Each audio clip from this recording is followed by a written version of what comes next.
काय झालंय किती आणि पुढं काय करणार तुम्ही ते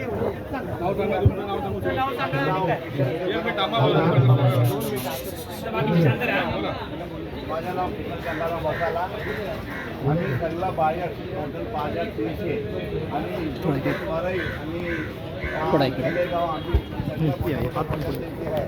आम्हाला 2015 मध्ये सगळा लय मोठा प्रचार केला त्यांनी. लो बजेटची रूम आहे असा लई प्रचार केला. त्या प्रचार माध्यमातून आम्ही गेलो तिकडे त्याच्या निवल्या सगळा टोटल 7,000ची किंमत लावलं त्यांनी. 1 RK 165 एरिया आहे. त्याच्यात 2,62,000 जास्ती सबसिडी गव्हर्नमेंट सबसिडी कापून म्हणजे 5,20,000 मध्ये ही रूम भेटला असा सगळ्यांना आज दाखवला मला. याचं प्रमाणे लई लजन तेव्हाच बुक केलं म्हणजे 2016 मध्ये सगळा ते फ्लॅट बुक केला. त्याच्यानंतर त्यांनी काम पण चालू केलं आहे असं नाही की नाही केला म्हणून ते लई आस होती आम्हाला. 2019 पर्यंत टप्प्याटप्प्याने काम झाला. याच्या अगोदर पण उशीर झाला काय चिडमिरी आणि आपला बिल्डरकडे वार्तालाप झाला आमची पूर्ण भेटायला हात भेटणार उद्या भेटणार. पण 2019 लॉकडाऊनच्या नंतर पूर्ण काम टप्प झालेलं आहे. नंतर 1.5-2 वर्षापर्यंत पूर्ण आमचे काम थांबलेली आहे. नंतर या अगोदर जेव्हा आम्ही बुक केला तेव्हा ते ग्रामपंचायतच्या ऑर्डरमध्ये होता जेव्हा रेरा नव्हता. रेरा 2017 मध्ये आला तेव्हा नंतर त्यांनी पूर्ण प्रोजेक्ट रेरामध्ये त्यांनी अपडेट केला 2025 पर्यंत येणार असा त्यांनी अपडेट केला. लॉकडाऊनच्या नंतर त्यांनी काय केलं 1 वर्ष एक्सटेन्शन मी घेतला त्यांनी लिगली.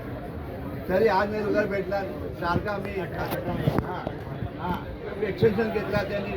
नंतर सारखं तरी आमची फोन चालू आहे रेग्युलर आमची फॉलोअप आमची आहे तरी लेकिन आम्हाला कोणते न्याय भेटला नाही. त्यांनी छोटा मोठा आम्ही रेग्युलर मीटिंग घेतलाच होता. छोटा आम्ही शाळेमध्ये कुठे बाहेरमध्ये घेतला होता पण काय रिस्पॉन्स भेटला नाही.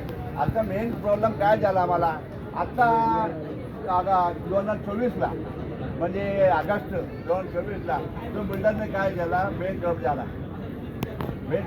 मी दिवाळी खोर झाला बिल्डर ज्यांनी काय केलं इन्सेंटिव्हमध्ये केस फाईल केला. आता आमची मेन मुद्दा कसा आहे 10 वर्षापासून आम्ही कमीत कमी कोणाला रूम भेटल्याशिवाय उगाच आम्ही EMI भरतो इंटरेस्ट भरतो. मेन आमची अडचण आहे ती काय नाही आम्हाला. या संदर्भात बरेच वेळेला आम्ही राहुल साहेबांना भेटलेलो बाबा आपण काय करायचे सबसिडी परत गेली. त्यांना विचारलं सबसिडी कसं म्हणजे तुम्हाला 3 वर्षामध्ये कंप्लीट झाला पाहिजे होता ती झाला नाही म्हणून सबसिडी परत गेला. आता त्याच्यात पण कसं आहे मॅक्झिमम याची पार्टनर आहे अपार्टमेंट लोन देताना आम्हाला साईन घेतला आहे पण जे अमाऊंट डिस्बर्समेंट केलंय टप्प्याटप्प्याप्रमाणे डिस्बर्समेंट नाही पूर्ण एकदाच केलेलं. नंतर आम्ही विचारलं बा एवढा % डिस्बर्समेंट केला तर तुम्ही साईन केला ना ती आमची मोठी चूक होता. अग्रीमेंटमध्ये साईन करताना पण बघितला नाही आम्ही आणि लोन डिपार्टमेंटमध्ये आम्ही साईन करताना बघितला नाही आम्ही. ही मोठी आमची चूक झाली आणि भरोसा केला होता बाबा का फसवला.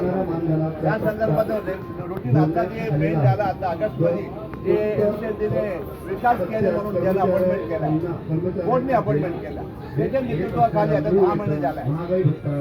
प्रेम फॉर्म भरा ही बरा सगळा असा प्रोसिजर होता तेव्हा पण त्याला विचारला बाकी कोर्टच्या अंडरमध्ये कसा करणार असा चांगला बोलला फॉर्म भरायला सगळा तयार केला फॉर्म भरायला.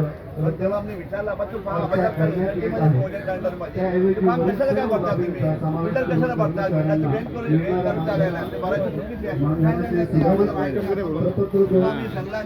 शांत होतं मेल पाठवला त्यांना विकास केलेला बाबा ते बँक करप्ट झालेला माणूस आहे. आता प्रेम फॉर्म भरताना म्हणजे नाही कसे त्यांनी विचार केला सप्टेंबर महिन्यामध्ये त्याला आता काय करायचं नाही सेटलमेंट झाला म्हणून असा मेलवर रिप्लाय आला.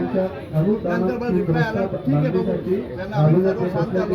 परत नंतर असाच प्रॉब्लेम झाला नाही तो बँक करप्ट झाला ना चेक बोल्ड झाला परत केस परत रिअपोइंट झाला. 2017 मधील तरतुदीनुसार सदर सेवेसाठी GST मधून सूट देण्यात येत आहे. टोटल आहे ना बांगलीची 5,300 लोक वरायची 1,800 लोक असे वेगवेगळे पण आज जे आले ना सगळ्या बांगलीचे जास्त लोक आलेले आम्ही कारण ते टप्पा रजिस्ट्रेशन वेगळं आहे ना. आधी आम्ही आज प्रयत्न केला बाबा, आणि जेव्हा जेव्हा आम्ही आंदोलन करतो काय तेव्हा त्याचे प्रोजेक्ट चालू असतात. अब आता जाऊ नका, आता जाऊ नका, कधी पण असू दे. आता पण आम्ही 4 दिवसाला मीटिंग घेतली आणि आता हॉस्पिटल आलेलं आहे. पण आले म्हणजे कोण आलाय त्यांनी बँक करून त्याला त्यांची परत त्यांनी फॉर्म भरलाय. दिलेलं आहे शुद्धीपत्र.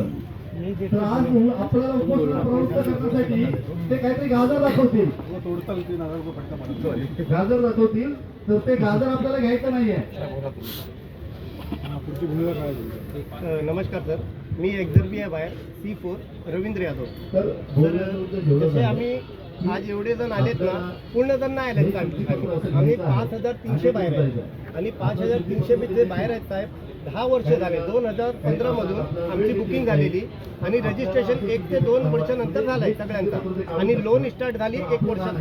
पण काय झालंय साहेब, तिकडे कोणालाही काहीच अजून भेटलेलं नाही. कारण तिकडे आम्ही जेवढे वायर्स आहेत आम्ही सतत तिथे फक्त लोन भरतोय आणि लोन भरून भरून आम्ही एकदम कंटाळलोय. पण आमची कुठलीही सुनवाई कोण करत नाही, नाही बिल्डरकडून, नाही ते L&T वाला आहे ना L&T, ती पण नाही ऐकत. कारण जर आम्हाला घर नाही भेटलं सर तिकडे, तर आमचे लोन पण बंद होत नाही आणि सतत EMI वाले येऊन घरी आम्हाला त्रास देतात जर आमचा एकही बाउन्स होतं हप्ता तर. आणि एवढे जण आहेत साहेब, कुठलाही नेता भाऊ आणि कुठलाही, हे रिक्वेस्ट करतो तुमच्या माध्यमातून की आमचे जे आहे ना हे लोक सगळं यांच्याकडून की आमचे पुढे जरा वरती हे जे तिकडे जाऊ द्या. आमचे हे जे आमच्या मनात आहे, आमचे घर आहेत साहेब, आम्ही लोअर मिडिल क्लास आहे, आम्ही गरीब लोक आहेत साहेब. कारण जर नाही असले असते तर तिकडे एवढा लांब आम्ही घर नाही घेतला असता. हे जेवढे पण कोणीही ऐकत नाही आमचं, कोणी नाही साहेब. 10 वर्ष झालेत. आमचे लहान मुलं असतात त्यांचे आम्ही पोटं कापून त्यांचे पढाई लिखाई म्हणतात ना क्लासेस सगळं बंद करून आम्ही यांची EMI भरतोय, तरी पण आम्हाला सर घर भेटला नाही अजून. 10 वर्ष झाले साहेब. आता यांचा जे प्रकल्प आहे ते काय म्हणतात आता चालू होणार, 2 वर्षात चालू होणार, 1 वर्षात चालू होणार. 2020 नंतर कुठलेही काही तिकडे एक वीट पण नाही ठेवलेली आहे. फक्त तिथे हेच एकदम कधी थोडंफार काम होईल, नंतर बंद होऊन जातो. थोडंफार काम करणार, बंद करून जातात. म्हणजे तिकडे काहीच चालू नाही. जर तुम्ही साहेब कधी गेला वांगणीमध्ये तर तिथे तुम्ही बघणार फक्त झाडं आहेत आणि ते बिल्डिंग आहेत ना सर्व एकदम सडलेली आहेत. आता त्यांची अशी अवस्था झाली आहे आणि आमची अवस्था त्या बिल्डिंगपेक्षा आमची अवस्था जास्त खराब झाली. आम्ही त्याच्यापेक्षा जास्त सडलेलो आहे. आम्ही आतमधून एकदम खोकला झालो आहे. आम्ही जेवढे पण आहेत साहेब, हे सगळे लोक आहेत ना, आम्ही सगळंच त्रासित आहे. 5300 लोक आहेत साहेब. कोण ऐकणार नाही आहे, कोण आमचा मनातला काही, आम्ही कुठे जाऊ, बिल्डर ऐकत नाही. L&T वाल्याकडे जावा, त्यांचा जो हेड आहे तो लपून जातो आतमध्ये. आम्ही जर गेलो ना तर साहेब तो लपून जातो आतमध्ये, तो भेटत नाही, बाहेरची काहीच बोलत नाही साहेब. तुमची पुढील दिशा काय? तर पुढील दिशा म्हणजे आमची आता जे आम्हाला न्याय भेटला